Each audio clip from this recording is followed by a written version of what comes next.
Bon, trong một xã khơi nhờ mình đi chắc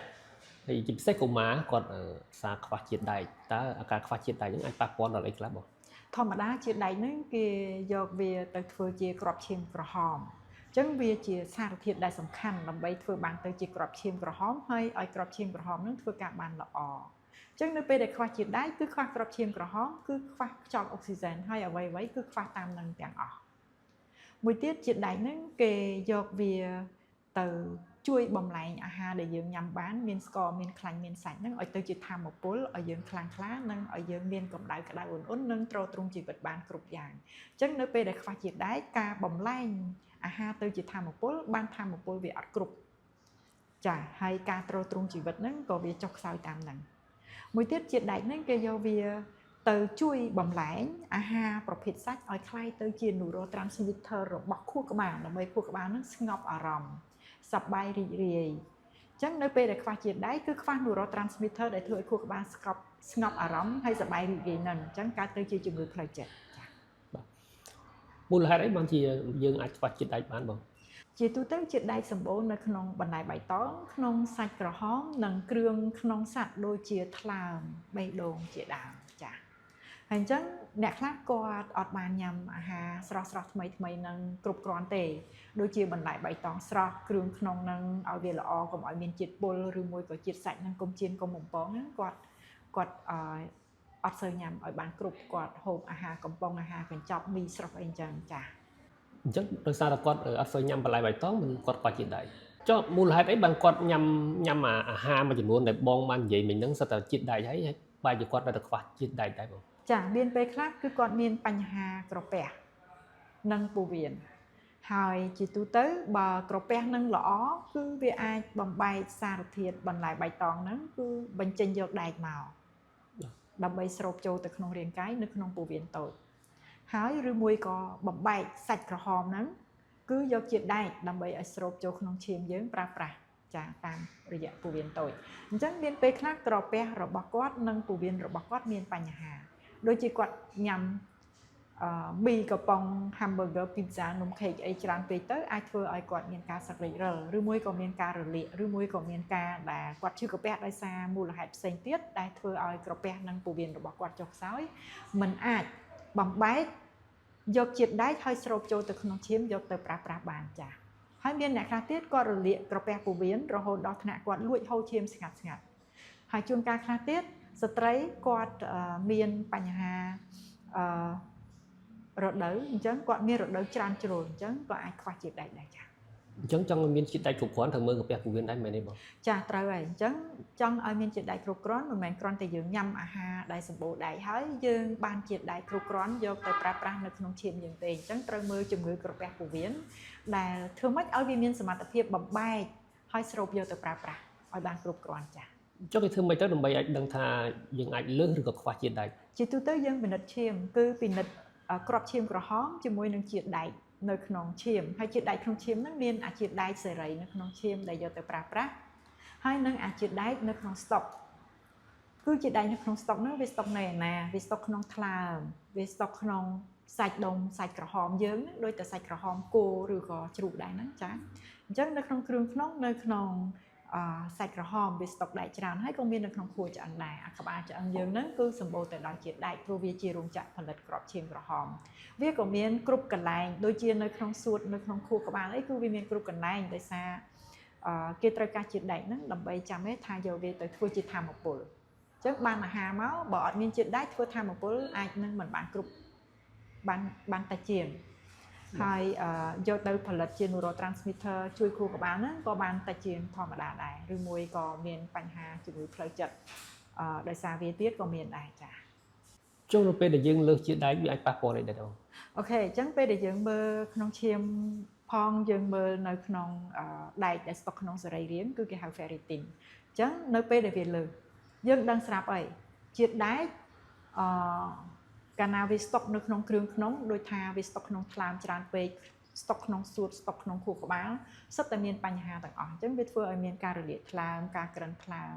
សួតក៏មានការក្រិនសួតហើយខួរក្បាលក៏មានការក្រិនខួរក្បាលហើយមូលហេតុរបស់វាបើសិនជាវាកករហូតដល់ក្រិនអញ្ចឹងភាគច្រើនមានកត្តារំណោពូជ កត្តាដំណពូជហ្នឹង hemosiderosis ហ្នឹងជាទូទៅកើតឡើងធ្វើឲ្យ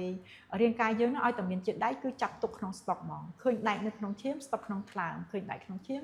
ស្តុកក្នុងសួតស្តុកក្នុងខួរក្បាលអញ្ចឹងនៅក្នុងឈាមជួនកាលមានតិចតែទៅកកនៅក្នុងសរីរាង្គធ្វើឲ្យក្រិនធ្វើឲ្យមានបញ្ហាដូចគេច្រេះចាប់អញ្ចឹងចា៎អញ្ចឹងអានឹងភាគច្រើនគឺជាកត្តាដំណពូជហើយភាគតិចដែលមិនមែនកត្តាដំណពូជហ្នឹងគឺអាចគាត់មានមេរោគដែលស្តុកទុករ៉ាំរ៉ៃនៅក្នុងរាងកាយចាដល់ពេលវាស្តុកទៅរាងកាយរបស់យើងហ្នឹងមានជាតិដែកនៅក្នុងឈាមហ្នឹងយកជាតិដែកទៅទុកក្នុងថ្លើមទៅទុកក្នុងសួតទៅទុកក្នុងខួរក្បាលទុកក្នុងសាច់ដុំទុកកន្លែងផ្សេងៗដើម្បីកុំឲ្យជាតិដែកហ្នឹងចរាចរក្នុងឈាមព្រោះពេលដែលវាចរាចរក្នុងឈាមវាធ្វើឲ្យអាមេរោគហ្នឹងវាកាន់តែខ្លាំងអញ្ចឹងរាងកាយមនុស្សហ្នឹងដើម្បីទប់ទល់យកដែកស្តុកទុកសិនហើយនៅក្នុងឈាមអត់សូវមានដែកទេអញ្ចឹងវាធ្វើយើងមានកង្វះដែរអញ្ចឹងហើយបានអ្នកដែលមានផ្ទុកមេរោគរ៉ាំរ៉ៃហ្នឹងគឺគាត់មានបញ្ហាផ្លូវចិត្តដោយសារគាត់ផលិត neurotransmitter របស់ខួរក្បាលដែលថាឲ្យគាត់ស្ងប់អារម្មណ៍ឲ្យមានប្រាជ្ញានិងស្មារតីរឹងប៉ឹងកុំឲ្យឆាប់ភ័យឆាប់ខ្លាចឆាប់ទន់ហ្នឹងគឺវាធ្លាក់ចុះហើយឲ្យតែមានផ្ទុកមេរោគរ៉ាំរ៉ៃហើយគាត់អស់កម្លាំងហើយឲ្យតែផ្ទុកមេរោគរ៉ាំរ៉ៃដោយសារអាដែកហ្នឹងគេយកទុកក្នុងគ្រឿងក្នុងឃ្លាំងអស់ហើយនិយាយទៅគឺគាត់ខ្វះឲ្យដែកយកទៅធ្វើធម្មពលហើយមួយទៀតខ្វះដែកយកទៅធ្វើក្របឈាមក្រហមអញ្ចឹងពួកគាត់ខ្វះអុកស៊ីហ្សែនទៀតពេលដែលខ្វះអុកស៊ីហ្សែនគឺខួរក្បាលក៏ចុកខ្សោយសួតក៏ចុកខ្សោយដៃជើងសន្លាក់ទាំងផ្លូវកាយទាំងផ្លូវចិត្តគឺធ្លាក់ចុះទាំងអស់ធ្លាក់ទាំងធម្មពលទាំងប្រាជ្ញាទាំងស្មារតីទាំងផ្លូវចិត្តចា៎អញ្ចឹងខ្ញុំសូមបញ្ជាក់ចេះនៅពេលដែលមានមេរោគស្តុករ៉ាំរ៉ៃបង្កប់នៅក្នុងខ្លួនដែកនៅក្នុងឈាមខ្វះចំណែកដែកនៅក្នុងគ្រឿងក្នុងវាលើសអញ្ចឹងអាខ្វះបង្កជំងឺមួយហើយចំណែកអាលើសក៏បង្កជំងឺមួយទៀតអញ្ចឹងចុងបញ្ចប់អ្នកជំងឺនេះឈឺដោយសារខ្វះជាតិដែកនៅក្នុងឈាមហើយឈឺដោយសារលើសជាតិដែកនៅក្នុងគ្រឿងក្នុងថ្លើមក្នុងសួតក្នុងខួរក្បាលចា៎បើលើក្នុងករណីនេះបងបានមានប្រសាសន៍មុននឹងអញ្ចឹងទៅធ្វើមិនទៅបងចាកុំអាអញ្ចឹងហើយពេលដែលឃើញជាតិដែកលើសយើងត្រូវបញ្ជាក់ឲ្យច្បាស់ថាលើសហ្នឹងតើលើសនៅក្នុងឈាមដែរឬទេបើសិនជាវាលើសនៅក្នុងឈាមដែរយើងកាត់បន្ថយអាហារដែលសម្បូរដែកទាំងអស់អញ្ចឹងអីដែលសម្បូរដែកបន្លែបៃតងអញ្ចឹងកាត់បន្លែបៃតងទៅញ៉ាំបន្លែដែលអត់បៃតងណាឬមួយក៏បៃតងតិចតួចបំផុតហើយសាច់ក្រហមទៅកាត់សាច់ក្រហមទៅញ៉ាំត្រីដែលវាជាសាច់សណាអញ្ចឹងវិញណាសាច់ជ្រូកដែលនៅក្នុងនោះមានសាច់3ជាន់ជាប់ស្បែកអីចឹងគ្រាន់តែកុំញ៉ាំច្រើនពេកនិយាយរួមកាត់បន្ថយអាហារដែលសម្បូរដែកហើយគ្រឿងក្នុងដូចជាថ្លើមដូចជាកោះអីយើងអត់អាចញ៉ាំបានទេពីព្រោះវាសម្បូរដែកខ្លាំងហើយជាពិសេសឈាមមាន់ឈាមជ្រូកអីហ្នឹងយើងដកចេញអញ្ចឹងបើសិនជាជាតិដែកក្នុងឈាមក៏លើសជាតិដែកក្នុងគ្រឿងក្នុងក៏លើសគឺកាត់បន្ថយអាហារអូខេចាតែបើសិនជានៅក្នុងឈាមវាខ្វះហើយនៅក្នុងគ្រឿងក្នុងវាលើសអញ្ចឹងអាហ្នឹងវាមានជំងឺផ្ទុករ៉ាំរ៉ៃអញ្ចឹងទៅរកមេរោគដើម្បីព្យាបាលមេរោគហ្នឹងហើយមានពេលខ្លះយើងត្រូវចាក់ថ្នាំលាងគេហៅ ion chelation ចាក់ថ្នាំលាងអាជាតិដែកចេញពីគ្រឿងក្នុងកុំឲ្យវាច្រើនពេកចាវាលាងមិនស្អាតទេក៏ប៉ុន្តែគ្រាន់តែកាត់បន្ថយបានតែឲ្យលាងឲ្យស្អាតគឺមិនស្អាតចាហើយធ្វើម៉េចឲ្យអាជាតិដែកក្នុងឈាមដែលខ្វះហ្នឹងគឺឲ្យវានៅគ្រប់អញ្ចឹងបើសិនជាយើងទៅលាងតែជាតិដែកចេញពីគ្រឿងក្នុងហើយមិនមើលអាជាតិដែកដែលនៅក្នុងឈាមអញ្ចឹងយើងកើតជំងឺខ្វះដែកដដែលអញ្ចឹងអាលើសហើយនៅអាខ្វះហ្នឹងវាមានការលំបាកបើសិនជាគាត់គ្រាន់តែខ្វះតែមួយមុខអត់លើសអត់អីទេតែអាលើសក្នុងគ្រឿងក្នុងហើយអាខ្វះនៅក្នុងឈាមហ្នឹងអាហ្នឹងគឺត្រូវឲ្យវិភាគឲ្យបានល្អិតល្អន់មែនទែនហើយការព្យាបាលត្រូវតាមដានអាដែកនៅក្នុងឈាមមិនឲ្យខ្វះ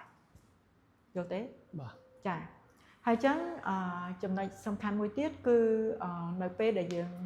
ឲ្យឡើងជាតិដែកនៅក្នុងគ្រឿងក្នុងវាផ្ទុកក្នុងសាច់ដុំបេះដូងនៅក្នុងថ្លើមអញ្ចឹងអានឹងវាមានលក្ខណៈសំខាន់មួយដោយសារវាអាចបង្កឲ្យយើងកាត់ទៅជាជំងឺបេះដូងដូចជាកាំងបេះដូងលើសមនុស្សធម្មតាថ្លើមរលាកថ្លើមក្រិនថ្លើមលើសមនុស្សធម្មតាអញ្ចឹងបានយើងត្រូវតាមដានវាឲ្យខ្លាំងបើសិនជាយើងមានកត្តាដំណពូជគឺយើងត្រូវប្រយ័ត្នកុំឲ្យយើងផ្ទុកមេរោគរ៉ាំរ៉ៃបើមានកត្តាដំណពូជផងផ្ទុកមេរោគរ៉ាំរ៉ៃផងញ៉ាំអាហារសម្បូរដែកច្រើនផងអានឹងអនាគតអត់ល្អអញ្ចឹងនៅពេលដែលលើសម្ដងដាច់ខាតត្រូវតែមើលទាំង3ហ្នឹងណាទាំងមេរោគផ្ទុករ៉ាំរ៉ៃទាំងកត្តាដំណពូជនិងទាំងអាហារដែលសម្បូរជាតិដែកចា៎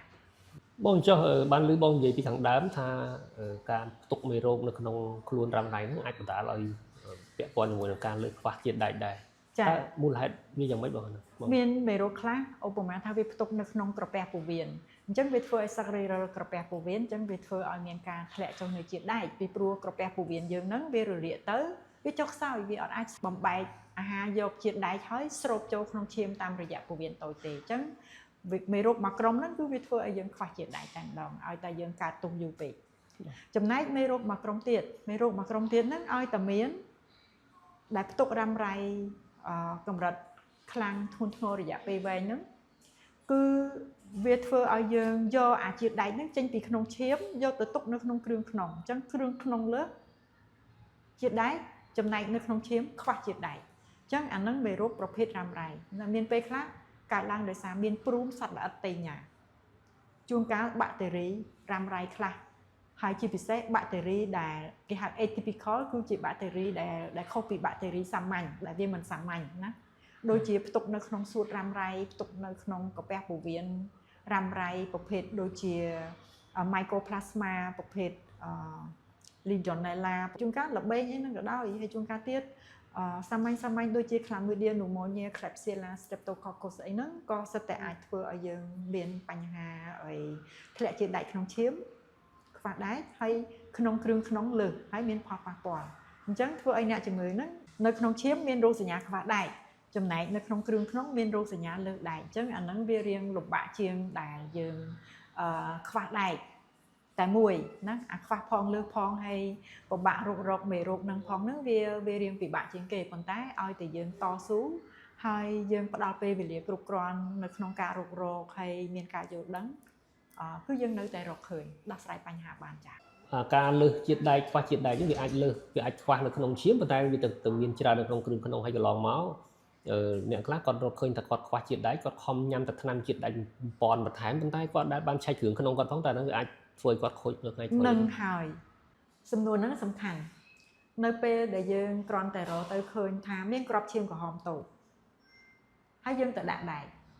អាហ្នឹងយើងអត់ដឹងថាជាតិដែកនៅក្នុងឈាមយើងហ្នឹងឲ្យខ្វះឬក៏លើសទេអញ្ចឹងការដាក់ជាតិដែកហ្នឹងវាអាចមានផលប៉ះពាល់ទីពីរទៀតយើងក៏អត់ដឹងថាយើងខ្វះដែកនៅក្នុងឈាមហ្នឹងប៉ុន្តែយើងយកដែកទៅទុកនៅក្នុងគ្រឿងក្នុងអញ្ចឹងពេលដែលយើងខំប្រឹងដាក់ដែកនៅក្នុងករណីហ្នឹងគឺអាគ្រឿងក្នុងហ្នឹងវាកាន់តែសម្បូរដែកអញ្ចឹងវាធ្វើឲ្យប៉ះពាល់ថ្លើមប៉ះពាល់សួតប៉ះពាល់ខួរក្បាលចាប៉ះពាល់បេះដូងដែរអញ្ចឹងចំណុចសំខាន់គឺត្រូវមើលទាំងក្នុងឈាមទាំងក្នុងគ្រឿងក្នុងដើម្បីឲ្យដឹងច្បាស់ថាតើយើងខ្វះដែកមែនទេអត់ហើយខ្វះដោយសារមូលហេតុអីហើយត្រូវព្យាបាលដោយវិធីណាបាទ